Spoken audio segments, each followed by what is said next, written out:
السلام عليكم ورحمة الله وبركاته. حبايبي، أحلى متابعين في الدنيا، كل عام وحضراتكم طيبين.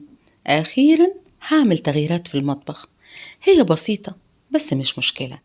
المهم إن احنا نعمل تغيير كده، نحس براحة نفسية ونحس إن احنا بنعمل حاجات جديدة. زي ما انتوا شايفين أنا استخدمت ستيكر الفوم الأبيض. يلا بينا نسمي الله ونشوف هنعمل ايه.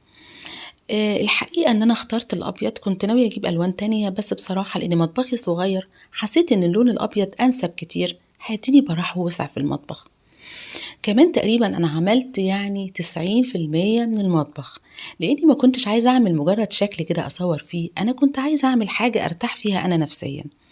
كمان عملت ورا البوتاجاز، بيقولوا انه ما بيتأثرش بالحرارة. طبعا هنشوف كده بعد فترة هيبقى الموضوع هيبقى ازاي، واكيد هقول لكم. ماشية زي ما انتوا شايفين كده لحد تقريبا ما وصلت يعني لحد الحوض.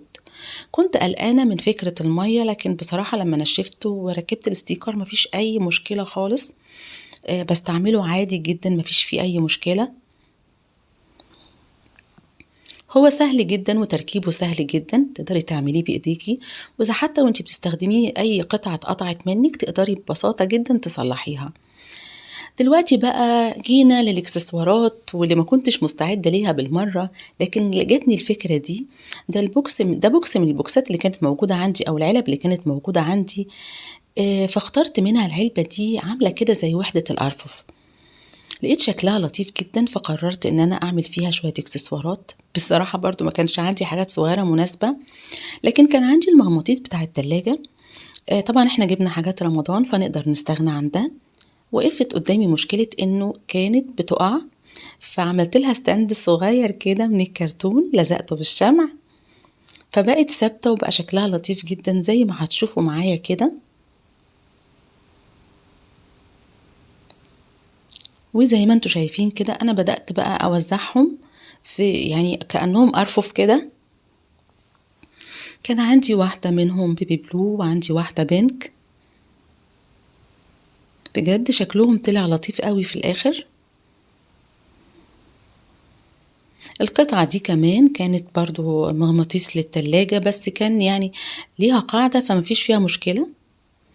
كان لازم اعمل بقى شوية حاجات كده بقى، احنا داخلين على شهر فضيل. اللهم بلغنا يا رب شهر رمضان لا فاقدين ولا مفقودين بإذن الله. دول بقى المغناطيس اللي كنت جايباهم للتلاجة، اخدت منهم كام واحدة، وبرضو زي ما انتوا شايفين عملت لهم ستاند كده من الكرتون. بجد شكلهم لطيف قوي قوي قوي، وحاسة بتغيير وبراحة نفسية. مش مهم يعني اعملي اي حاجة بسيطة، بس المهم انك تحسي ان انتي بتعملي حاجات جديدة، وفكرة بسيطة وسهلة ومش مكلفة خالص. الشمع ده كان عندي برضو، ففكرت ان انا برضو احطه على الارفف. زي ما انتم شايفين كان عندي 2. بجد كانت فكرة بسيطة، لكن بالفعل انا شفت انها بجد يعني عملت تغيير حلو قوي قوي قوي في المطبخ. الفوانيس الاكليريك دي جبتها السنة اللي فاتت، وبصراحة ما استخدمتهاش في الحلويات. كنت بحط فيها حاجات حلوة كده، بونبوني وحاجات بقدمها للاطفال الصغيرين، وكانوا بيفرحوا بيها قوي. زي ما انتم شايفين برضو استخدمتها.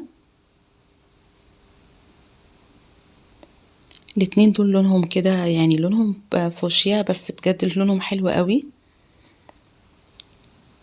وكمان هستخدم قطعة كده برضو من القطع اللي هي القطع الرمضانية زي ما انتوا شايفين كده. بجد الموضوع طلع حلو قوي قوي قوي.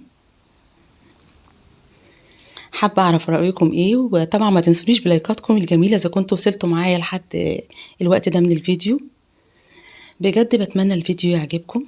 يا ريت لو عجبكم ما تبخلوش عليا بلايكاتكم الجميلة، شير للفيديو، اشتراككم في القناة.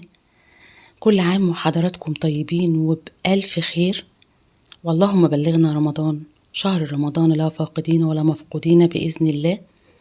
بجد بحبكم، استنوني دايما في المطبخ مع سنة.